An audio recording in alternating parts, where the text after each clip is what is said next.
we step into the cutting edge wood where creativity meets technology. Beyond the Prompt explores how AI is reshaping storytelling and writing, opening up bold new possibilities for the future of content creation. Get ready to be inspired by a true innovator in India's creative world. Our next speaker, Mr. Vivek Anchalia, is the visionary founder behind Amazing Indian Stories, a powerhouse platform celebrating voices of change and identity across India. He's not only captivated digital audience as the director and co-writer of the Jiohotstar feature Tikdam, but also given us heartfelt stories as the screenwriter of Netflix Rajma Chawal.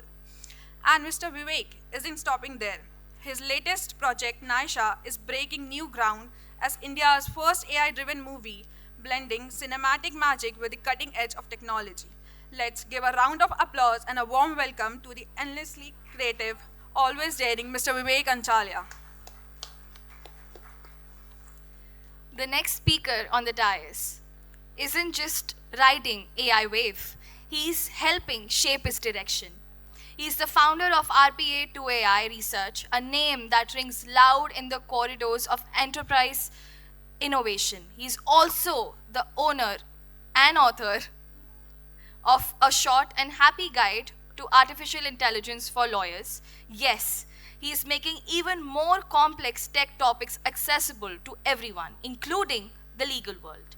A trusted AI governance advisor to governments, corporates, and VC firms around the globe. He's the kind of expert whose words aren't just informative, they are transformative. So please join me in welcoming a true thought leader, a global mind, and a voice for responsible tech. Mr. Kashyap, everyone. Madanmohan who is not just the research director at YourStory Media, he is also the co-founder of MXR.world, a super cool metaverse platform that's changing the game in virtual experiences. On top of that, he's written and edited over 15 books, so he really knows his stuff when it comes to media and innovation.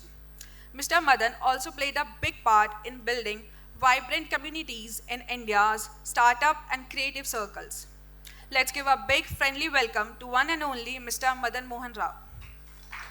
So, how many of you are in the AI business? You are either an AI startup, you are using AI in some way, etc. How many of you are scared of AI? You're with friends, don't worry. Are you scared that you might lose your job? Okay, very good, yeah, that's good. How many of you are confident that, AI will work well, India will do very well in AI, all that stuff? Okay, good. So we have to convince them to move towards the right end of the spectrum, whatever that is. So we have two outstanding gurus over here. I'm going to ask some random questions to them and then ask you all to ask some other random questions. So my first question for both of our speakers is, we've had this prompt economy springing up on us like, 2-3 years ago and stuff like that. And a lot of people are talking about the skills that you need, whether you'll be out of a job, etc. I learned a new word yesterday called AI off, like layoff, AI off, where AI lays you off. So this is by a guy called Mohanbir Sani. He's a professor from Kellogg Business School, something of that sort. So anyway, so some people are scared, some people are optimistic, etc. My first question to our panel is, where are we today in this whole prompt economy thing? Prompt engineering is a big skill to have now. How have you leveraged each of these? What are your thoughts on the prompt economy, prompt engineering, and so on? How have I leveraged? Yeah.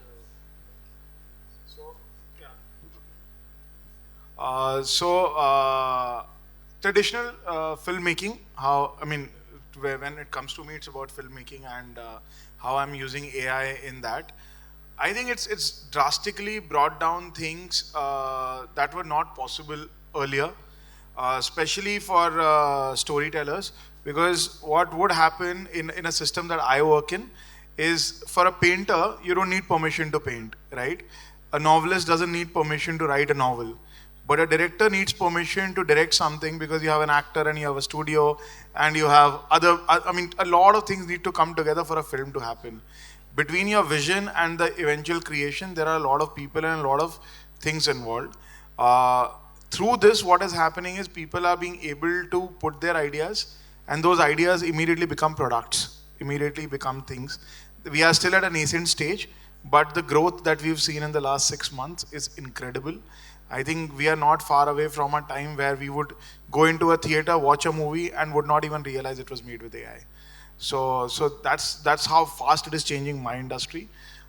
This is only from a perspective of, say, entire AI films, But otherwise also in the traditional filmmaking sense, there are a lot of times when we shoot expensive, there are a lot of things that make films expensive. Like, let's say you start a film and you have a shot of a camera coming from the clouds, getting into a train and everything, right? This takes a lot to shoot and a lot of cost. Now these things does not have actors. Now it can be made on AI and you don't need to do any of that. So hybrid filmmaking where, traditional, some shots would be done by AI and the other shots would be done live. So it's going to bring down the cost of movies drastically. And it's also going to enable a lot of filmmakers in the country who would otherwise not be able to tell their story. So that's how I think this is. How many media folks in the audience? Your story writers, print, video, podcasts, etc. Any people from the film industry? Okay, they've all been obliterated by AI already. Okay, Kashyap, what's your take on the prompting? So I define prompting as how to work well with the super powerful AI models that we have. So there is this myth that goes around which says that we as humans use only 10% of our brain. So that's been debunked, but you say that we don't use all the brain power that we have. So if you don't know prompting today, it's like you're using only 5 to 10% of what's possible with AI models. And this is the first time that we have such incredibly powerful models available to everybody. So just some audience sense check. How many programmers do you think are there in the world? Any guesses? In the world. In the Globally, world. how many programmers, software engineers, developers, whatever? So, how many? 1 million is a little too less. Probably we'll have in this T-Hub Gachibowli area only that many. So there are about 30 to 50 million. So roughly like say 3 crore to 5 crore people are there. But with prompting, this is like programming in natural language. So the number of people who can work effectively and get things done with computers, that suddenly becomes 150 crores. Exponential. Because everybody can make movies. I mean, not to the same skill level as you, but with prompting, with without technical knowledge. So that's the power of prompting. So I think this ability to work well with AI models is going to remain important. There are 3 R's, right? Reading, writing, arithmetic. The 4th thing is really artificial intelligence, and for a bulk of the folks, that's going to mean like this prompting. What we're calling it prompting, we may call it something else, context engineering or something else later, but this is going to remain a key skill. R for artificial intelligence. Who heard it for the first time today? Very good. Wow, you're ahead of the curve. Anyway, you just mentioned 1 or 2 myths and misconceptions about AI and Gen AI. What are some other ones that you see? We still have a lot of confusion, I guess. So what are some myths and misconceptions people have about the mental model maybe of AI? Correct. That's a fantastic question. So there is a fable called the blind man and the elephant. So there are blind men who are trying to make sense of the elephant. Somebody touches the tail and thinks it's a rope. Somebody else touches its trunk and it says it's a snake, ball. Depending on which part of the elephant you touch, you have different conceptions of what this beast called the elephant is. So artificial intelligence again is like such a huge field, vast field. People have different misconceptions based on what they have been exposed to. So that's the way to think about this. Particularly if you were to focus on generative AI. The field changes so vast.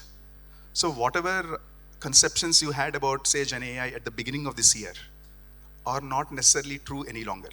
So this, you'll have to really update your mental model of what AI can do, cannot do, so frequently and rapidly. That is not the case in other domains. So that rapid pace of, like say, there is a lot of things that AI is consuming a lot of energy. There is a lot of water that is wasted, a lot of electricity that is wasted, all true, but there is a step decline in the amount of energy that AI uses, for example. There is a step decline in the cost to serve these models. So the cost to serve these models has come down roughly 2,000 times since the time ChatGPT was released. So there are a lot of things, like for example, so with each iteration of the model, what we thought was not possible, what we thought was like a limitation of that AI model is changing. So this is something that I mean, unless you are like deep in the weeds, it's tough to figure out. Great, thanks. In fact, I'm one of those guilty of first dismissing ChatGPT and Gen AI until a year or 2 later when I said, wow, this is something. So that's a classic example of anchored bias. The first few times you see something, you think that's how the thing is, but it evolves and changes and becomes much more powerful later on. So, Vivek, what's your take on what are some myths and misconceptions filmmakers, maybe creatives have about Gen AI? Is it good? Is it going to take away the jobs? Or do they know how it works? Those kind of things.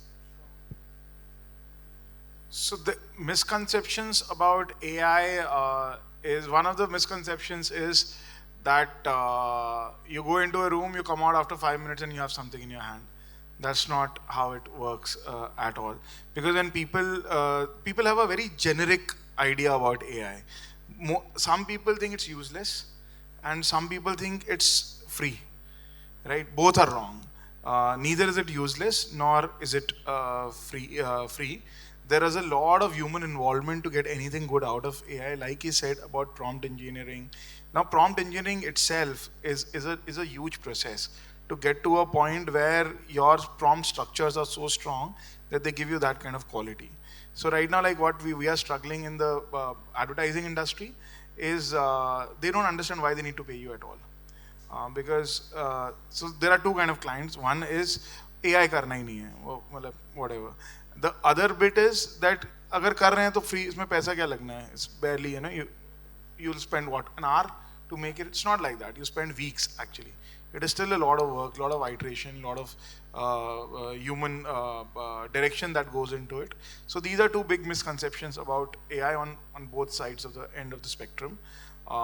Also, at the same time, I think, and this is again my personal subjective opinion, that people think that AI will never reach where human beings are at this point, or whether in a movie it will never reach there, or in other things. I don't think that's true. We already have Mickey Mouse. It's a non-living character that we all love, right? So there is no reason that why we will not love AI actors or AI characters when they are done well. We love Mickey Mouse because Mickey Mouse, the story told well, and Mickey Mouse is done well. Similarly, when AI characters become that good and are being told that good, they will be valuable. That's another misconception that we have, that this will not get replaced. Also, one thing about AI is, till now, there hasn't been a task that has been given to AI which it has not beaten humans at. So there is no reason that it will not beat us at that also. So yeah, I think those things are coming. So I just want to quickly chime in, which is that one mental model that stumps up a lot of businesses is that you think of AI as providing end-to-end automation, like what Vivek also has alluded to. So what AI provides is middle to middle. So you need to have a human at the beginning, and then you need to have a human at the end. So at the beginning is probably prompting and how do you get the best outputs of AI. And at the end is really about, are the outputs valid? Are they legal? Those kind of fact checks, etc. So if you think of AI enabling middle to middle automation, that's a useful mental model to have. That's a great mental model. Thanks. Very good insights. How many of you use Gen AI every day? At least once a day. Okay. Every hour? Every week, maybe? Every week? Okay, good. Yeah. So there's a fair, moderate kind of usage of AI here. That was the end of our first round of very general questions. I got some specific questions for each of our speakers now. So Vivek, tell us about AI and film. How did you get the idea? What was the journey? How long it took? Were you satisfied with the results, etc.? Yeah. So it didn't start as a film, because it's almost like a living organism is what this thing is, right? It is the first time where your tech is changing faster than or probably changing at the speed of your thought. So earlier, what used to happen, we had a 16mm camera which had its limitations or whatever good things about it. You would shoot, the tech will not change. Neither will the edit, neither will the color correction, neither none of those things. Now, when I started, a film was not, it was unthinkable, is what it was. So when we started, we had a few songs, because I'm a traditional filmmaker and a lyricist. So we had, in fact, one of my music director friends who's done Andhadhun and Johnny Gaddar and Bell Bottom, and there's a guy called Daniel B. George. He's from Hyderabad actually. Danny and I had made a few songs, and we thought, why not make music videos out of it? Because we don't have the money to go and shoot those music videos. So it started as music videos. Then it felt like there is a story that can be woven around it. Also, where we started, where there were faces barely made. The eyes were not proper, the nose were not smudged. It was not good at all. It was just blurry things. Then it started becoming better. Now we are at a point, there are some shots you cannot tell that if it is AI. In fact, at some point I'd like to show something which is our plan for the next 6 months. You would like, I don't know if you guys have seen the trailer of Naisha, which we had put out in Feb. This is what we're going to put out in another 1 week's time. And the change is phenomenal, how fast it has moved. So at some point, Naisha felt like a movie is possible. So we committed to it. We said we are doing this movie. We had the script ready.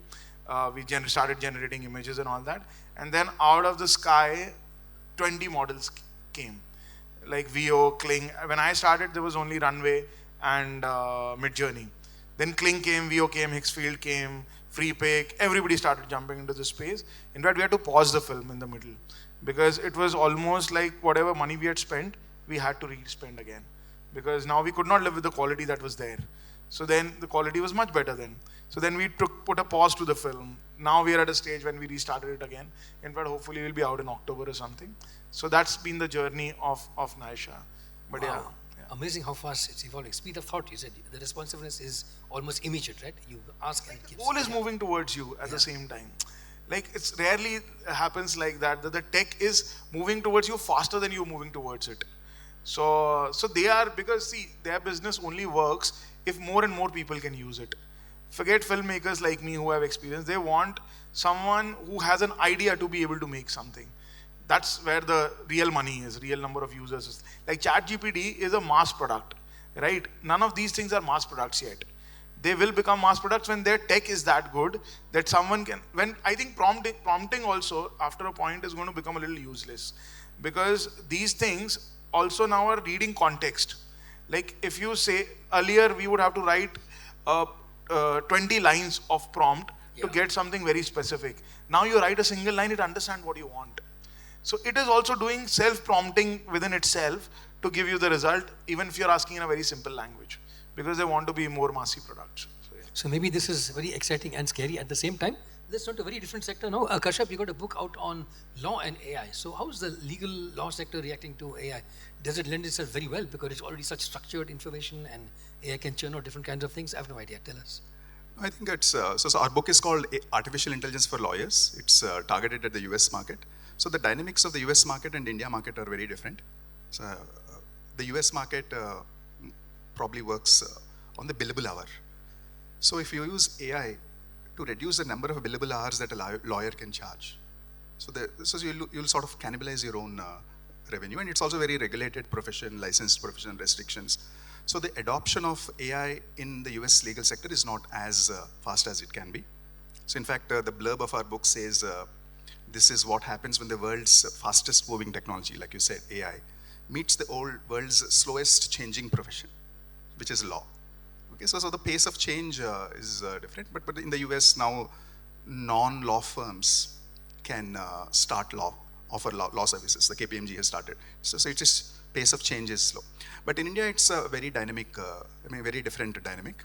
So India, there are roughly 20 lakh lawyers, of which probably 10,000 to 15,000 work in corporate law firms. So the number of big law firms, etc., is very limited. So any usage of technology, all of this costs money. So that has to happen from the top down at these firms.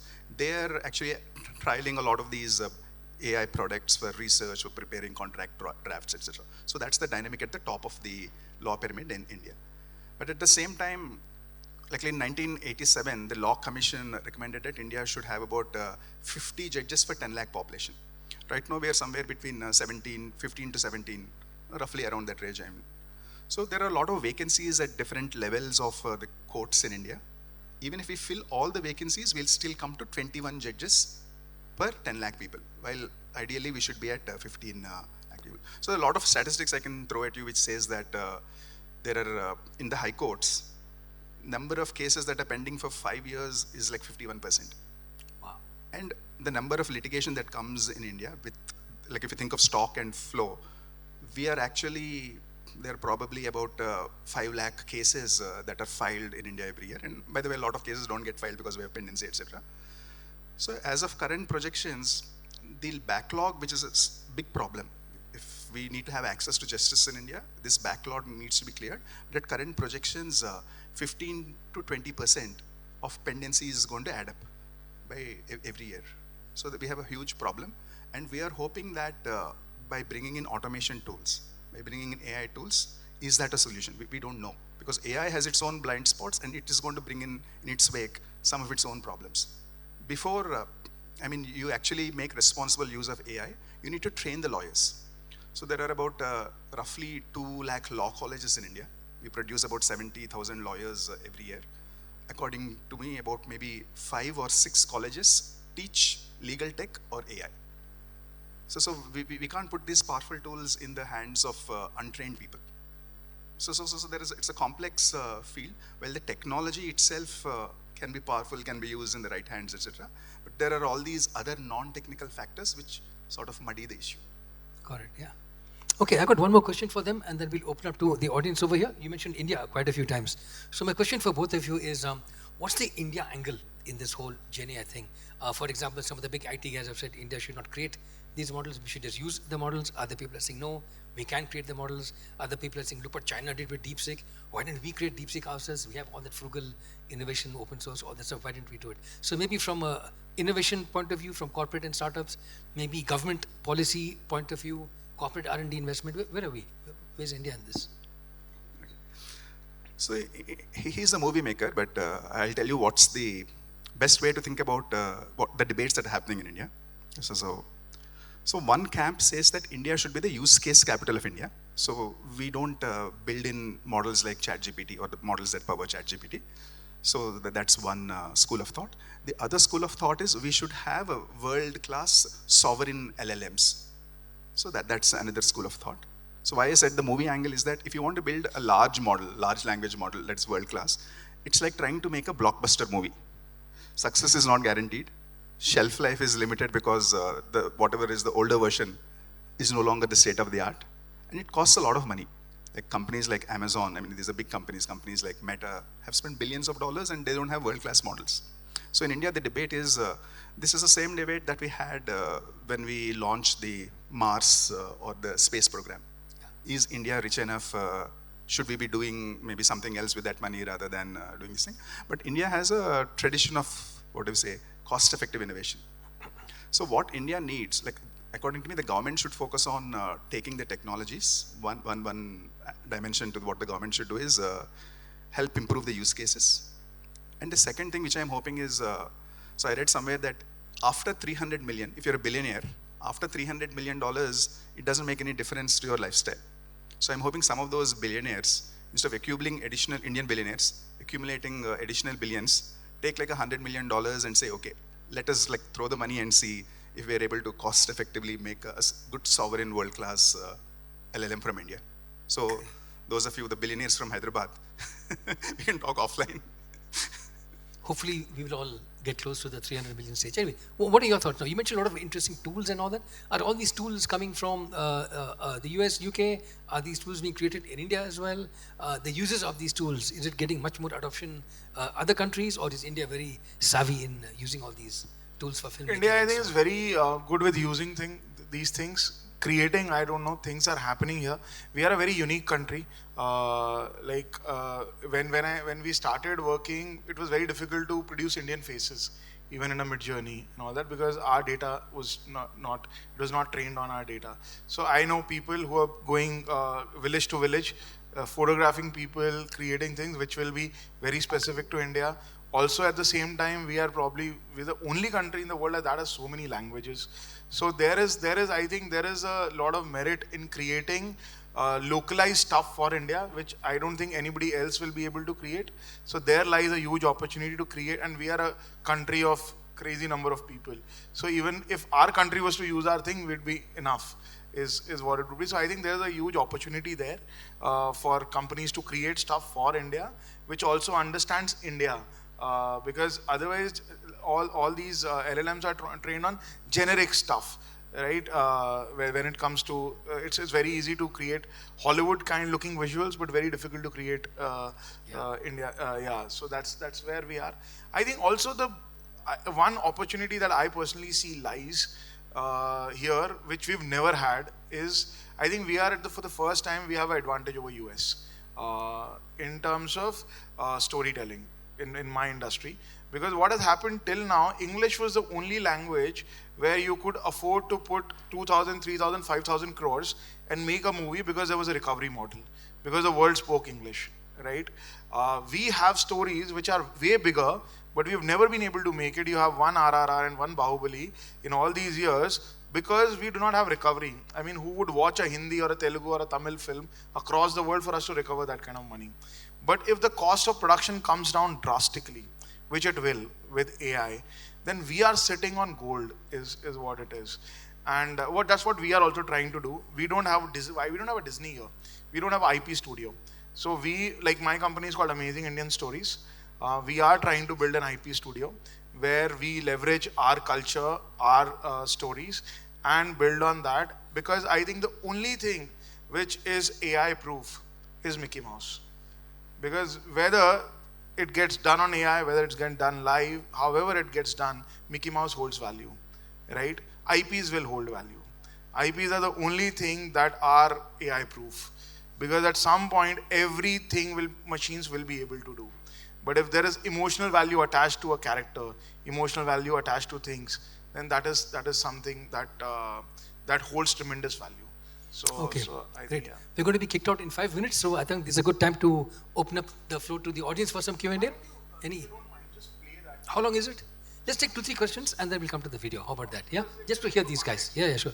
Any questions? Questions, comments? Now is the hour. Just ask the questions back to back. We'll ask them to answer later on. Yes.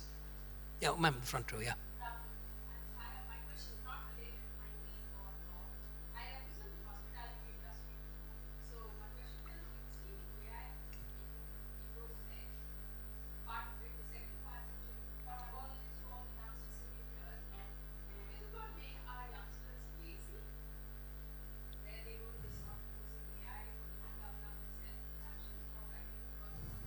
Okay, great. Next question. Hospitality. Let's park on the answer. Yeah. Next. Yeah. No, behind you.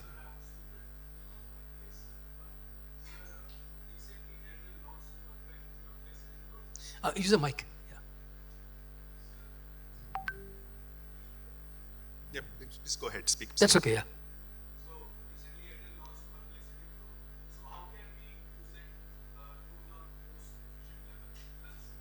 Okay. Student user perplexity. One last question. Yes, ma'am. Go ahead.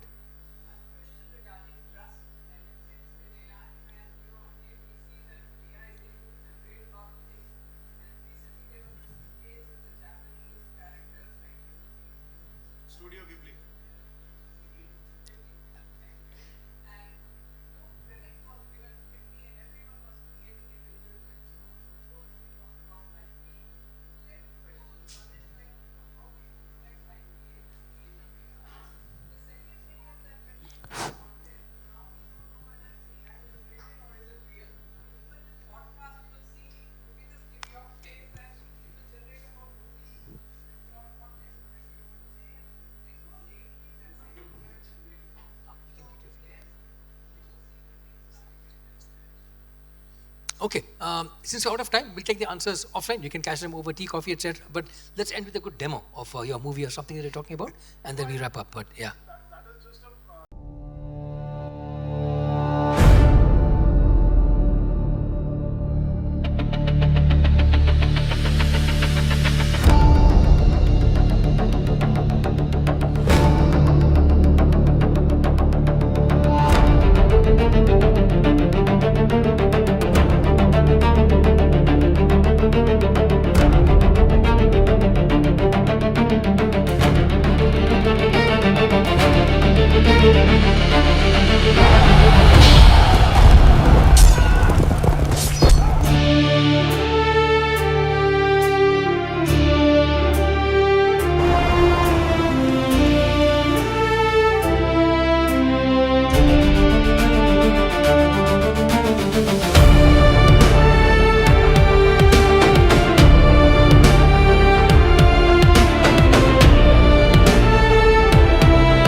amazing Indian stories. Brilliant.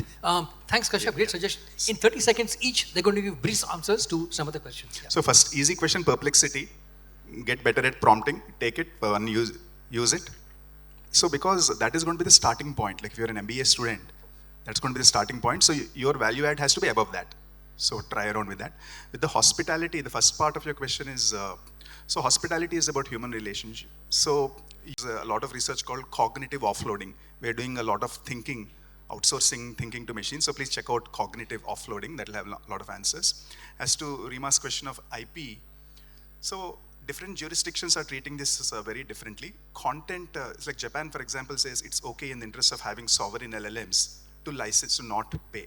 But I'm hoping that we will evolve eventually to an architecture, because now technology has sort of caught us by surprise. We'll have these licensing regimes in place, and we're already seeing that where content is being licensed. The sad part of it, side effect of it, a lot of content will go behind paywalls. So that's one aspect of it. As to content forensics, there is an initiative called CCPA, where if content is generated using AI, it is going to be logged. So OpenAI, Adobe, Microsoft, etc., are all going to flag AI content. You see all of that happening to an extent in YouTube, in Instagram, in LinkedIn, etc. So content forensics is going to be big, but like if we are going to come up with realistic videos, our architecture of trust will break down because we don't know what is deep fakes, what is not deep fakes. I wish we had more time to go into the nitty-gritty of this. Each of these is a fascinating thing. Our next speakers are here. So, with that, thank you for your coming here. Yeah, okay, great. Fantastic. An outstanding panel, ladies and gentlemen, on Gen AI. Is there life after Gen AI? Is there life for you after Gen AI? And so on. Thanks so much. And I believe we got some freebies, some wine, whiskey for these guys, or...